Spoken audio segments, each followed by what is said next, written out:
Anne de Green Gables. Capítulo 19. Um concerto, uma catástrofe e uma confissão. Marilla, posso visitar Diana só por um minuto? Anne perguntou ofegante em uma noite de fevereiro, enquanto descia apressadamente as escadas que levavam ao sótão. Não entendo para que você quer sair andando por aí quando já está escuro, Marilla respondeu seca. Você e Diana voltaram da escola juntas, depois, ficaram mais meia hora ali embaixo na neve, tagarelando sem parar. Blá blá blá blá blá blá. Portanto, não acho que esteja com tanta necessidade de ver essa menina agora. Mas ela quer falar comigo, Anne insistiu. Diana tem uma coisa muito importante para me falar. Como você sabe? Sei porque ela acabou de sinalizar isso para mim, de sua janela. Combinamos um jeito de nos comunicarmos usando velas e papelão. É só colocar a vela no parapeito e fazer flashes, passando o papelão para lá e para cá. Cada número de flash significa uma mensagem diferente. Foi uma ideia minha, Marilla. Não duvido nada disso, Marilla afirmou enfaticamente. E acho que logo, com esses sinais absurdos, você vai acabar pondo fogo nas cortinas. Oh não, somos muito cuidadosas, Marilla. E é tão interessante. 2 flashes significam, você está aí. 3 querem dizer sim e 4, não. 5 clarões significam, vem aqui assim que puder, pois tem uma coisa importante para falar. Diana acabou de fazer 5 flashes, e estou desesperada para saber o que ela tem para me dizer. Está bem, não precisa sofrer mais, Marilla falou sarcasticamente. Pode ir, mas volte para casa dentro de 10 minutos. Lembre-se disso. Anne se lembrou do prazo e estava de volta no horário estipulado, embora provavelmente nenhum mortal nunca venha a imaginar o quanto lhe custou limitar a conversa sobre o importante comunicado a apenas 10 minutos. Mas pelo menos ela fez bom uso deles. Oh, Marilla, o que acha disto? A senhora sabe que amanhã é aniversário de Diana. Então a senhora Belry disse que ela podia me convidar para ir para a casa dela depois da escola e passar a noite lá. Os primos de Diana vão vir de Nelbridge num trenó puxado por um cavalo, para assistir a um show no auditório do clube de debates amanhã à noite. E eles vão levar Diana e eu, isto é, se a senhora me der permissão para ir. Vai dar, não vai, Marilla? Oh, estou tão empolgada. Pois trate de se acalmar, porque você não vai não. Vai ficar muito melhor em casa e em sua própria cama. E essa história de show no clube é uma bobagem. Meninas como você não deveriam, de jeito nenhum, poder ir a lugares como aquele. Tenho certeza de que o clube de debates é um lugar muito respeitável, Anne argumentou.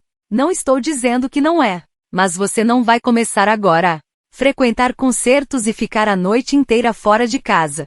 Não são programas para crianças. Estou admirada de saber que a senhora Belry permitiu que Diana vá. É uma ocasião muito especial, Marilla. Anne suplicou, prestes a chorar. Diana só faz aniversário uma vez por ano, e aniversários não são datas comuns. Prissy Andrews vai recitar, o toque de recolher não deve soar hoje à noite de Rose Hartwick Thorpe. Tem um conteúdo moral tão bom, Marilla, que certamente vai me fazer muito bem ouvir esse poema. E o coro vai cantar 4 músicas adoravelmente dramáticas, quase tão boas quanto os hinos. Oh, Marilla, o pastor também vai participar, sim, vai mesmo. Ele vai fazer um discurso. Vai ser mais ou menos a mesma coisa que um sermão. Por favor, me deixe ir, Marilla. Você ouviu o que eu disse, Anne, não ouviu? Agora tire suas botas e vá para a cama. Já são mais de 20 horas. Tem só mais uma coisa, Marilla, Anne falou com ar de quem estava dando sua última cartada. A senhora Belry falou com Diana que podemos dormir no quarto de hóspedes. Imagine que honra, sua pequena Anne dormindo numa cama do quarto de hóspedes. É uma honra que você vai precisar viver sem ter experimentado. Vá para a cama, Anne, e não me faça ouvir mais nenhuma palavra de sua boca. Quando Anne, com lágrimas rolando sobre as bochechas, já tinha subido tristemente as escadas, Matthew, que parecia estar dormindo profundamente no sofá durante toda essa conversa, abriu os olhos e falou decidido. Bem, Marilla, acho que você deveria deixar Anne ir. Porém, eu não acho. Marilla discordou. Quem está educando essa criança, Matthew? Você ou eu? Bem, você, ele admitiu. Então não interfira. Bem, não estou interferindo. Ter sua própria opinião não significa interferir. E minha opinião é que você deve deixar Anne ir ao show. Você ia achar que eu deveria deixar Anne ir à lua, se ela cismasse com isso. Não tenho a menor dúvida, foi a amável resposta de Marilla. Eu poderia ter permitido que ela passasse a noite na casa de Diana se fosse só isso. Porém, não aprovo esse plano de ir ao show. É muito provável que ela pegasse uma gripe forte e ficasse extremamente agitada, com a cabeça cheia de bobagens. Ficaria perturbada por, no mínimo, uma semana. Conheço o temperamento dessa menina e sei mais do que você o que é melhor para ela, Matthew. Acho que você deveria deixar Anne ir, Matthew repetiu com firmeza. Argumentar não era o ponto forte dele, mas deixar sempre claras as suas opiniões certamente era. Marilla suspirou e se refugiou no silêncio. Na manhã seguinte, enquanto Anne lavava a louça do café da manhã, Matthew, que estava a caminho do celeiro, parou para dizer a Marilla mais uma vez. Acho que você deveria deixar Anne ir, Marilla. Por um momento Marilla pensou em coisas que não deveriam ser ditas, em seguida, se rendeu ao inevitável e falou rispidamente. Pois bem, ela pode ir, já que você insiste tanto. Anne veio correndo da pia, com o pano de prato ensopado na mão. Oh Marilla, Marilla, diga de novo essas palavras abençoadas. Suponho que dizê-las uma vez já é suficiente. Matthew é responsável por isso, e eu lavo minhas mãos. Se você pegar uma pneumonia dormindo numa cama estranha ou saindo daquele auditório quente no meio da noite, não me culpe, culpe Matthew. Anne Shirley, você está pingando água com gordura no chão todo. Nunca vi uma pessoa tão descuidada. Oh, sei que sou um fardo muito grande para a senhora Marilla, Anne falou envergonhada. Cometo tantos erros. Mas pense em todas as coisas erradas que eu poderia fazer, mas não faço. Vou pegar um pouco de areia e esfregar as manchas antes de ir para a escola. Oh Marilla, meu coração estava pronto para ir àquele show. Eu nunca fui a nenhum, em toda a minha vida, e quando as outras meninas falam sobre eles na escola, eu me sinto tão por fora. A senhora não sabia exatamente como eu me sinto em relação a isso, mas viu que Matthew sabia. Matthew me entende. Tanto, e é tão bom ser entendida, Marilla. Anne estava entusiasmada demais para ser a primeira da classe em qualquer assunto. Gilbert Blythe a superou em ortografia e a deixou muito atrás em aritmética. Contudo, a humilhação que isso lhe causou foi bem menor do que poderia ter sido, graças ao show e à cama no quarto de hóspedes da senhora Belry. Ela e Diana conversaram tão constantemente sobre isso, durante o dia todo que se tivessem um professor mais severo do que o Sr. Phillips, inevitavelmente receberiam um castigo rigoroso. Anne sentiu que não suportaria não ter permissão para ir ao espetáculo, pois naquele dia não se falou sobre outra coisa na escola. O Clube de Debates de Avonlea, que se reunia quinzenalmente durante todo o inverno, tinha organizado vários eventos sociais menores e gratuitos. Entretanto, o show daquele dia seria um grande acontecimento, o ingresso teria um preço simbólico, e a renda seria revertida para a biblioteca. Os jovens de Avonlea haviam ensaiado por semanas, e todos os alunos estavam especialmente interessados em ir, porque seus irmãos e irmãs mais velhos iriam participar das apresentações.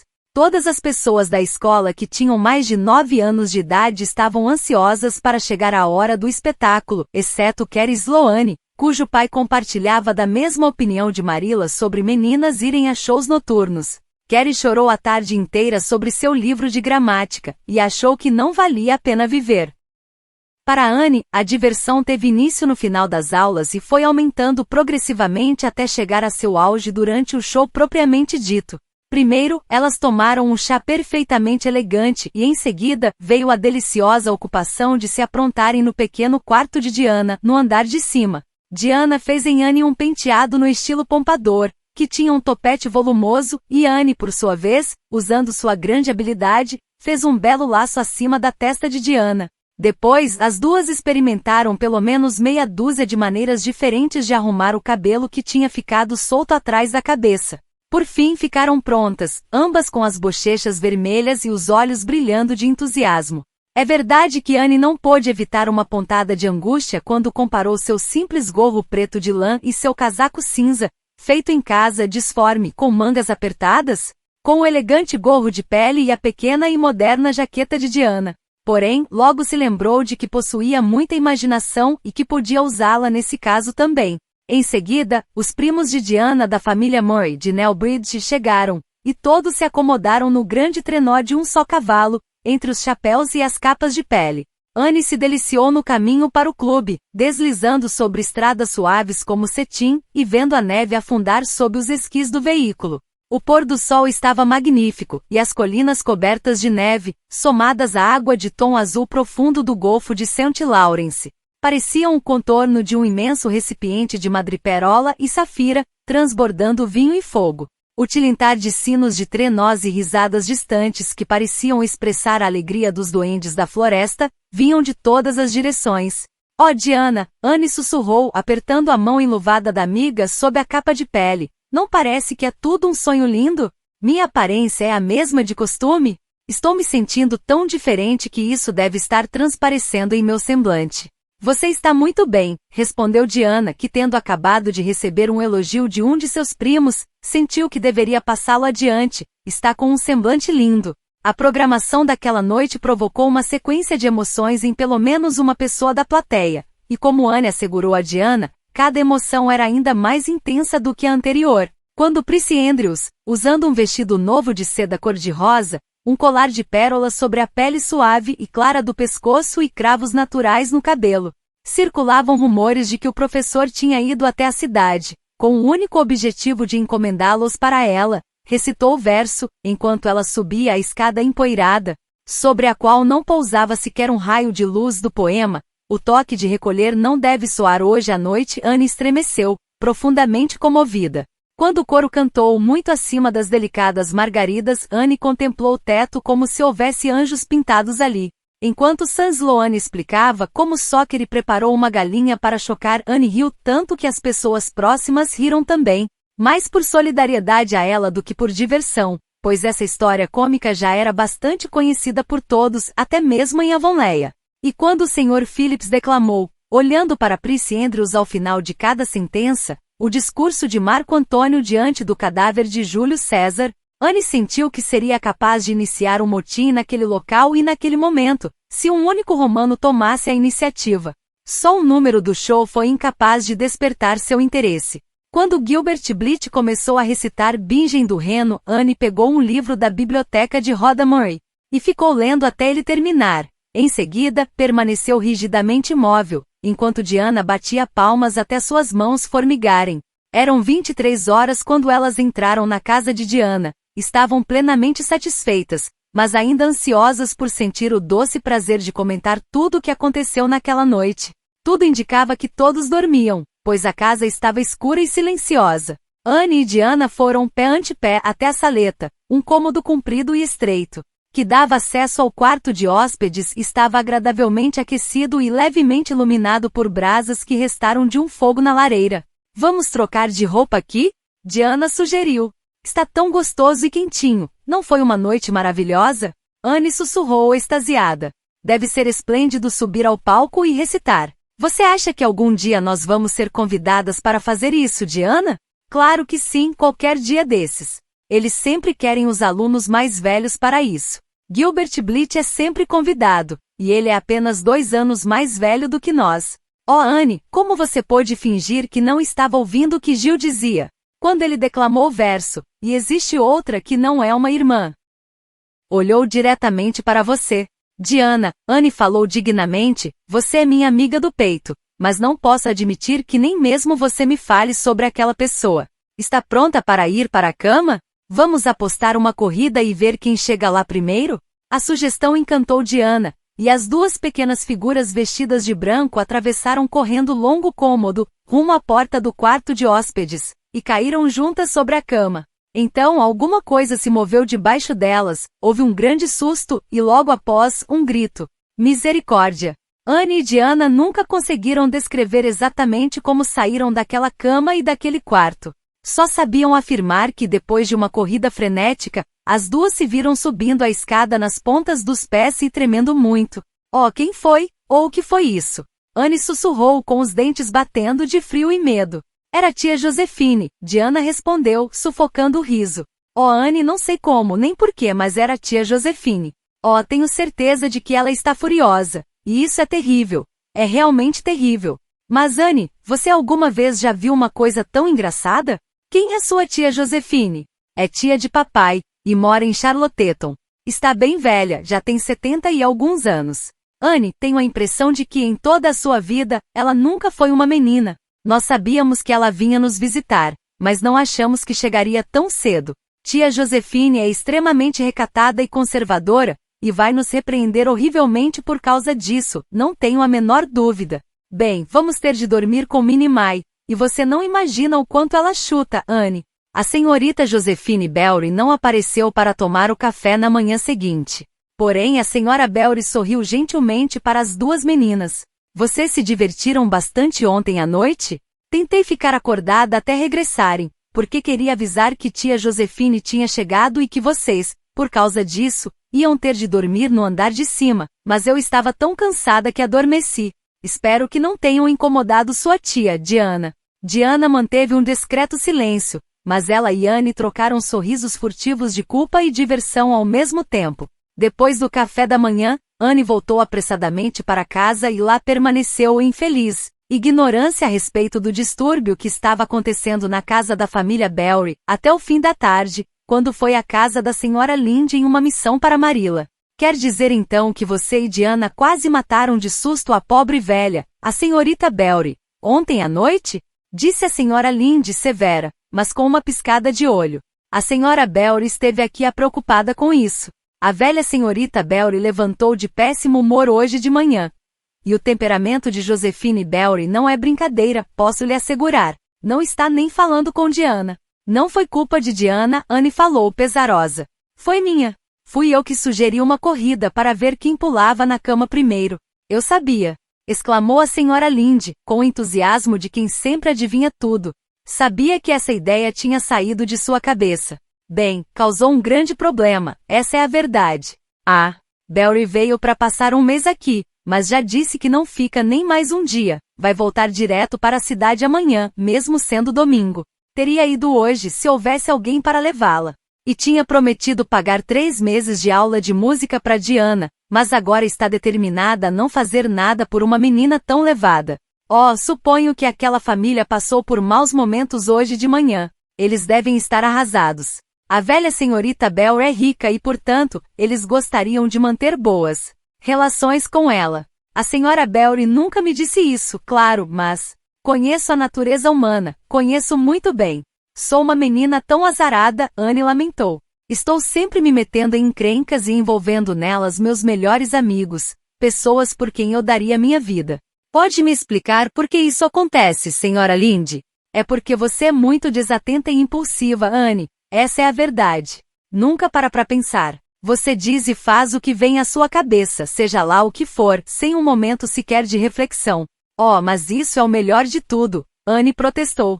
Quando alguma coisa muito emocionante surge na cabeça da gente, temos de dizer, ou fazer, aquilo. Se pararmos para pensar, estragamos tudo. Nunca sentiu isso, senhora Lynde? Não, a senhora Lynde nunca sentiu aquilo. Ela balançou a cabeça com ar de sabedoria e disse: você tem de aprender a pensar um pouco, Anne. Essa é a verdade.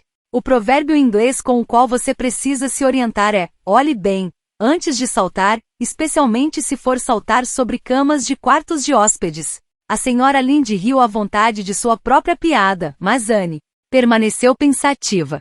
Não viu nenhum motivo para rir naquela situação, que a seus olhos, parecia muito séria. Quando saiu da casa da senhora Lynde, a menina se dirigiu para Orchard Slope. Diana a encontrou na porta da cozinha. Sua tia Josefine ficou furiosa por causa do que aconteceu ontem, não é? Anne sussurrou. Sim, Diana respondeu, reprimindo uma risadinha e olhando apreensiva sobre o ombro para a porta fechada da sala de estar. Ela tremia de tanta raiva, Anne. E como xingou. Disse que sou a menina mais mal educada que ela já viu na vida, e que meus pais deveriam ter vergonha da forma como me criaram. Falou que não vai mais ficar aqui. Eu não me importo nem um pouco, mas papai e mamãe estão muito chateados. Por que você não disse que a culpa foi minha? Anne indagou. Você acha mesmo que eu faria isso? Diana perguntou, irônica. Não sou uma delatora, Anne Shirley. E além disso, sou tão culpada quanto você. Bem, então, eu mesma vou dizer, Anne afirmou decidida. Diana regalou os olhos e em seguida falou. Anne Shirley, nem pense nisso. Ela vai te comer viva. Não me assuste mais do que já estou apavorada, implorou Anne. Seria mais fácil entrar na toca de um leão. Mas tenho de fazer isso, Diana. Foi minha culpa e eu preciso confessar. Já tenho prática em confessar, felizmente. Bem, ela está ali na sala, Diana falou. Você pode entrar se quiser. Eu não ousaria. E não penso que seja uma boa ideia. Com esse encorajamento, Anne enfrentou o leão em sua toca, isto é, caminhou resolutamente até a porta da sala e bateu levemente. Ouviu-se um agudo entre. A senhorita Josephine Belry, magra, altiva e ereta, tricotava nervosamente perto da lareira acesa, estava visivelmente irada, e seus olhos tremiam por trás dos óculos de aros dourados. Ela se virou na cadeira, esperando ver Diana, mas se deparou com uma menina de rosto pálido, cujos olhos grandes expressavam uma enorme coragem e, ao mesmo tempo, um terror imenso. Quem é você? Perguntou sem a menor cerimônia. Sou Anne de Green Gables, respondeu a pequena e trêmula visitante, realizando seu gesto característico, ou seja, apertando as mãos juntas, e vim confessar, se me der sua permissão. Confessar o quê? Que a culpa de termos saltado sobre a senhorita na cama ontem à noite foi toda minha. Fui eu que sugeri isso. Diana jamais teria pensado numa coisa dessas, tenho certeza. Diana é uma menina muito delicada, senhorita Belry. Portanto, a senhorita tem de entender que é uma injustiça culpá-la. Oh, tenho de entender, né? Pois acho que Diana tem sim, no mínimo, uma parcela de culpa naquele salto. Que maneira de se comportar numa casa respeitável. Estávamos apenas nos divertindo, Anne argumentou. Acho que poderia nos perdoar, senhorita Belry. Agora que já pedimos desculpas. Pelo menos, perdoe Diana, por favor, e deixe que ela tenha suas aulas de música, senhorita Belry. Sei muito bem o que é ter o coração voltado para uma coisa e não conseguir. Se a senhorita tem de ficar furiosa com alguém, que seja comigo. Estou tão acostumada desde muito cedo a ter pessoas enfurecidas comigo, que posso suportar isso bem melhor do que Diana. A essa altura, grande parte da ira já havia desaparecido dos olhos da velha tia e sido substituída por um brilho de prazeroso interesse. Ainda assim, ela falou severamente. Não acho que o fato de estarem apenas se divertindo é uma boa. Desculpa. Quando eu era jovem, meninas nunca se divertiam dessa maneira. Você não sabe o que é ser acordada de um sono profundo, após uma viagem longa e árdua, por duas meninas grandes que saltam em cima de você. Não sei, mas posso imaginar, Anne falou ansiosa. Tenho certeza de que deve ter sido mesmo muito desagradável. Mas existe também o nosso lado nessa história. A senhorita tem imaginação? Se tem, tente se ver em nosso lugar. Não sabíamos que tinha alguém naquela cama, e quase morremos de susto. O que nós duas sentimos foi simplesmente horrível. Além disso, não pudemos dormir no quarto de hóspedes, o que nos tinha sido prometido. Suponho que a senhorita esteja acostumada a dormir em quartos de hóspedes. Porém, imagine o que sentiria se fosse uma menina órfã que nunca teve uma honra como essa. Nesse momento, toda a fúria já havia desaparecido. Na verdade, a senhorita Belry deu uma gargalhada cujo som causou em Diana, que esperava muda e ansiosa na cozinha, um grande suspiro de alívio. Receio que minha imaginação esteja um pouco enferrujada, faz muito tempo que não a uso, ela disse. Mas ouso dizer que seu pedido de compreensão é tão justo quanto o meu. Tudo depende do ponto de vista. Sente-se aqui e me conte sobre você. Sinto muito, mas não posso, Anne falou com firmeza. Eu gostaria muito, porque a senhorita parece ser uma pessoa muito interessante, e pode até ser uma alma irmã, embora não tenha muitas características de uma. Mas é meu dever ir para casa para a senhorita Marilla Cuthert. Ela é uma mulher muito bondosa, que ficou comigo para me criar apropriadamente. Está fazendo isso da melhor maneira que pode, mas é uma tarefa bastante ingrata, e a senhorita não deve culpar Marilla por eu ter pulado na cama. Porém, antes de sair, eu queria saber se vai perdoar Diana e ficar em Avonlea todo o tempo que tinha planejado antes do que aconteceu ontem. Acho que talvez eu fique, se você vier conversar comigo de vez em quando, a tia de Diana respondeu. Naquela noite, a senhorita Belry deu a Diana uma pulseira de prata e disse aos pais da menina que havia desfeito sua mala. Decidi ficar, simplesmente para conhecer melhor aquela menina. Anne falou francamente. Ela me diverte, e a esta altura de minha vida, uma pessoa divertida é uma raridade. O único comentário de Marilla quando ouviu a história foi: não te falei? A pergunta foi para Matthew. A senhorita Belry ficou o mês todo e mais uns dias. Foi uma hóspede mais agradável do que de costume, pois Anne a mantinha bem-humorada. Quando estava se despedindo, ela disse: "Lembre-se, menina Anne, quando for à cidade, fique na minha casa e vai dormir na melhor cama do melhor quarto de hóspedes." Afinal, a senhorita Barry é uma alma irmã. Anne confidenciou a Marilla. Olhando para ela, a gente não vê isso, mas não vi. Imediatamente, como no caso de Matthew, porém depois de algum tempo percebi isso. Almas irmãs não são tão raras como eu pensava. É esplêndido descobrir que existem muitas delas no mundo.